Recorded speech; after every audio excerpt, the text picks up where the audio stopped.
E agora vamos a ele. Vamos saber, Emílio, o que tá rolando no mundo da política com ele, o nosso querido Roberto Mota. Fala, Mota. Ó, Mota, diretamente do Rio de Janeiro. Fala, Mota. Boa tarde, Emílio. Boa tarde, meus amigos. Boa prazer tarde. estar aqui de novo. Boa tarde, nossa audiência. Boa. Como a gente não tem pauta aqui, a gente fala qualquer coisa e vai rolando, o nosso querido Alba vai fazer a primeira pergunta para vocês. Não, eu falo que eu estava vendo essa questão da regulamentação de trabalho por aplicativo. Além dessa pergunta, meu querido Mota, até quando você acha que o povo vai aguentar essas taxas, essas regulamentações? Até quando você acha que vai chegar no limite para o povo cansar e realmente enxergar que esse governo ele só quer arrecadar? Eu acho que o limite já chegou, porque, se eu não me engano, faz uma semana que fizeram uma pesquisa com os entregadores os trabalhadores por aplicativo, né? Os motoristas, entregadores, e a maioria deles é contra a regulamentação, diz que está muito bem do jeito que está, sempre pode melhorar em alguma coisa ou outra, mas eu acho que as pessoas finalmente despertaram para a realidade de que toda vez que o governo entra em alguma coisa para regulamentar, né? Sempre essa desculpa, nós vamos regulamentar, nós vamos ordenar, isso sempre dá errado e sempre fica pior a situação. Boa. Você vai no foro? Você tá convidado lá, hein? Vai de peruca. Hã? Vamos botar uma peruca em você lá. Vou encontrar os companheiros. Só vem gente boa, hein? Vai disfarçado. Só vem gente boa, hein? Só vem democrata, Emílio. Você viu? Vai ter stand-up lá. Hã? Você viu? São democratas, defensores da liberdade, porque na cabeça desse pessoal, isso é realmente o melhor sistema. Porque como é que isso aí funciona? Tem lá um grande iluminado com meia dúzia de assessores deles e esse pessoal resolve a vida de todo mundo, né? Dos bilhões de pessoas que são os súditos nesses regimes, ou servos, seria melhor dizer, né? Nesses regimes socialistas, comunistas, progressistas, marxistas, é tudo a mesma coisa. Agora, a gente não pode esquecer uma coisa. O ditador de um regime marxista ou comunista, ele não acredita em nada disso. Aquilo ali, isso aí para ele deve dar risada quando ele está sozinho lá com a patota dele, né? O que interessa é poder mandar em todo mundo, acabar com seus inimigos políticos, acumular a maior quantidade de riqueza possível, e essa história de ideologia é uma mera desculpa. Então, mas porque o Foro de São Paulo é um negócio meio dos anos 90, né? Isso. Inclusive, tivemos brigas homéricas aqui dentro da Jovem Pan com a Vera Magalhães, a Verinha e o Constantino. Sim. Deve ter isso aí no YouTube. Tem. Rolando por quê? Porque... falava que não existia. Isso, muita gente falou, o Foro de São Paulo não existe e tal, não sei o quê. Você podia contar mais ou menos, você que conhece a história, quando começou essa história do Foro de São Paulo, Eu acho que a primeira pessoa a alertar sobre o Foro de São Paulo foi o Olavo de Carvalho. Tá? Isso já tem muito tempo. Olavo de Carvalho e outras vozes no Brasil alertavam que o projeto socialista ou comunista é um projeto totalitário, sempre. Não existe possibilidade do comunismo democrático. Nunca houve isso. É só você olhar a história da humanidade. Os socialistas que prometem para a gente amor, democracia e liberdade, eles estão mentindo, porque nunca houve um único regime comunista, nunca houve nenhum, não há uma única exceção a essa regra. É socialista e comunista, é totalitário. Então, o Olavo de Carvalho foi, se eu não me engano, um dos primeiros a alertar sobre isso. Constantino fala sobre isso também, tem perto de 20 anos, pelo que eu me lembro, várias outras vozes, mas isso sempre foi tratado como teoria da conspiração. As pessoas diziam, vocês são paranoicos.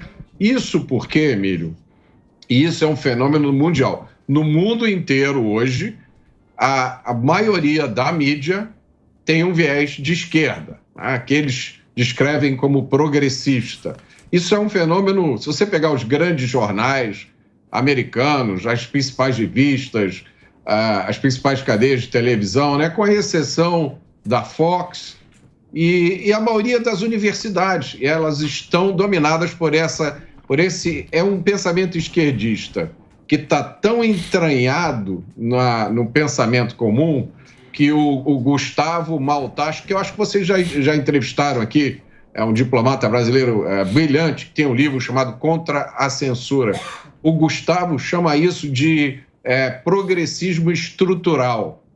É uma coisa tão entranhada na cultura. Eu estava vendo outro dia um discurso, eu não vou dizer de quem foi, mas de uma autoridade do governo, que nem é das piores. E ele estava dizendo o seguinte: olha, eu acho que é errado esse negócio do MST invadir terras, né? Não pode, tem que respeitar a propriedade. Todo mundo tem direito a um pedaço de terra, mas isso tem que ser feito pelo governo com ordem, né? da forma correta. E aí, olha só essa frase: todo mundo tem direito a um pedaço de terra. E essa frase é obviamente errada. O que todo mundo tem direito? A gente tem direito à vida, a gente tem direito ao direito de ir e vir, a gente tem direito à liberdade de expressão, tá? Coisas que hoje no Brasil estão meio em discussão. Agora, você não tem direito a uma casa, você não tem direito a uma terra, você não tem direito a um carro, você não tem direito a um emprego. Essas são conquistas. Quem se esforça, quem rala, quem investe, quem se sacrifica, conquista recompensas. Você não pode dizer que a pessoa, se você trabalha, né, você se sacrifica, corre riscos, pega o seu dinheiro e investe com risco de ir à falência. O seu vizinho não faz nada. Ele pega dinheiro emprestado, ele vive de bêbado, ele trata mal a família dele. Como é que esse seu vizinho pode ter direito às mesmas coisas que você conquistou com o seu trabalho? Então, isso aí está muito entranhado na nossa cultura. As pessoas, muitas vezes, não se dão conta disso. Boa. Ô Mota, queria perguntar para você... Mota fala bem, só fazer um breakzinho. Rápido, Gordão. Rápido. Sim. Porque o Mota, ele destrincha muito bem. Sim, muito bom. Para a audiência. Vou fazer o break só pro Reginaldo, que o Reginaldo tá muito bravo hoje. O Reginaldo vai no Foro de São Paulo também. De cavalo. Opa. Cavalo. Faz o break, Reginaldo. Pode mandar, porque a gente continua nas plataformas. Vamos lá, no pique, meu Deus. Mota, queria falar com você a respeito dos artistas aí que estão cobrando o Lula. Fizeram um videozinho muito bacana, né? A respeito...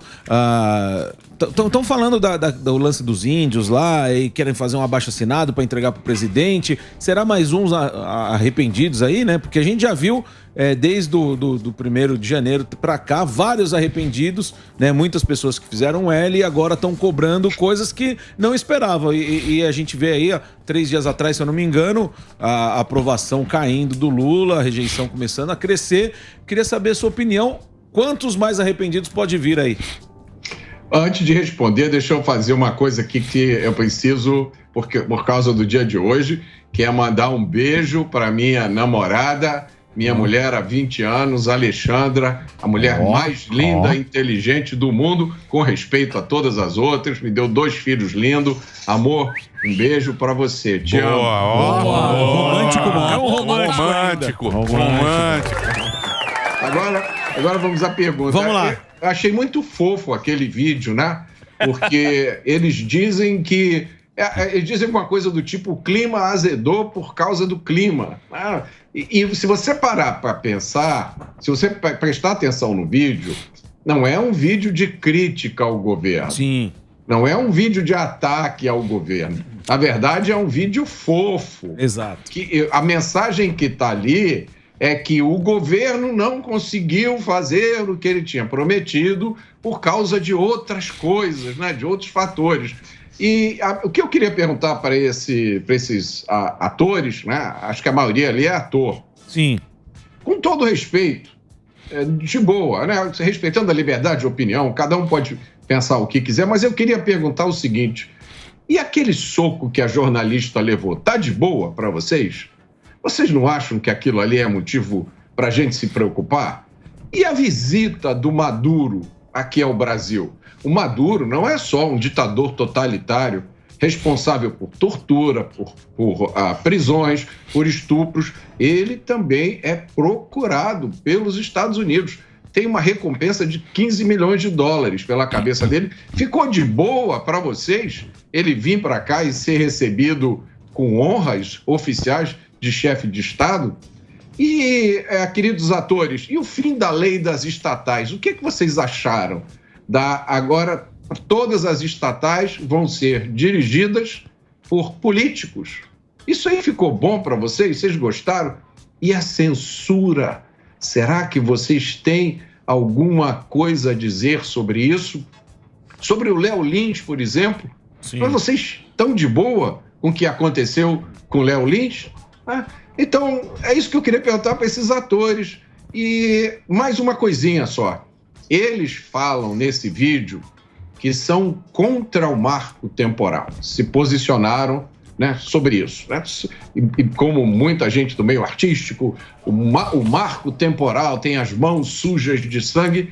Eu queria perguntar para vocês entendem realmente o que é o marco temporal? Se eu perguntar para vocês descreverem o que é o marco temporal, vocês vão saber dizer? Então, eu já vou responder rapidamente essa pergunta. O marco temporal, ele estabelece uma data. Então, todas as terras que estavam ocupadas pelos índios naquela data, essas terras são terras de índios. Se você não tem o marco temporal, como é que você vai definir se aquela terra é ou não uma terra de ocupação indígena? Sabe o que pode acontecer? Alguém pode bater aí na porta do prédio onde vocês estão agora e dizer o seguinte: essa terra aqui, há 400 anos atrás, era terra indígena. Então vocês vão perder a propriedade. Porque quando a posse é dos índios, quando a terra é chamada de terra indígena, vocês sabem para onde vai a propriedade? Não é para o índio, é para a União, para o governo federal. E aí vocês vão dizer: pô, Mota, isso aí é teoria da conspiração, isso não vai existir nunca. Isso já existiu.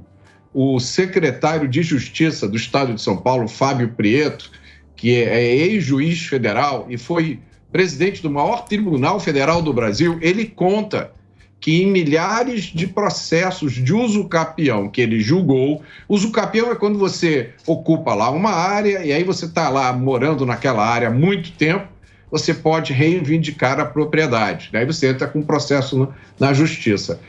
O secretário Fábio Prieto disse que em milhares desses casos, a União entrava no processo pedindo a propriedade daquela terra, dizendo: olha, nessa casa aqui, nessa área, há 400 anos atrás, isso era um aldeamento indígena.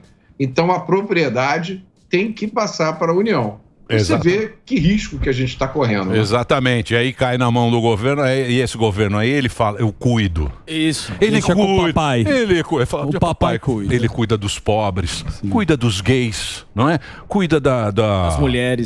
Bem social. Cuida dos pobres e cuida dos índios. Como ele gosta de cuidar, né? Ele não quer dar nada pra ninguém. Exato. Ele quer tudo pra ele. Mas cuida. Ah, que carinho que ele tem com os índios. Você não viu? Tem uma imagem dele cumprimentando. Dele cumprimentando. Muito carinho. É um carinho. Mas eles cuidam. O Emílio... Como papai e mamãe cuidaram da gente. Sim, ai, papai. A pão de ló. Ai, dormi. O Emílio, o ex-presidente Ronald Reagan dizia que as duas frases mais aterrorizantes da língua inglesa, acho que também vale para o português, né? As duas frases mais aterrorizantes são: eu sou do governo e estou aqui para cuidar de você. Isso. Nossa, como cuida. Obrigado, muito. Viu, Mota? Obrigado pelo papo, pela aula. O Mota sempre dando aula aí. Horas. Exatamente. É sempre um prazer, Emílio. Muito obrigado. Entra lá no YouTube, o Insta tá aí, ó, as redes sociais do Roberto Mota, para você que está no rádio com 2 T's oficial. Muito obrigado, Mota, pela conversa aqui com a gente hoje.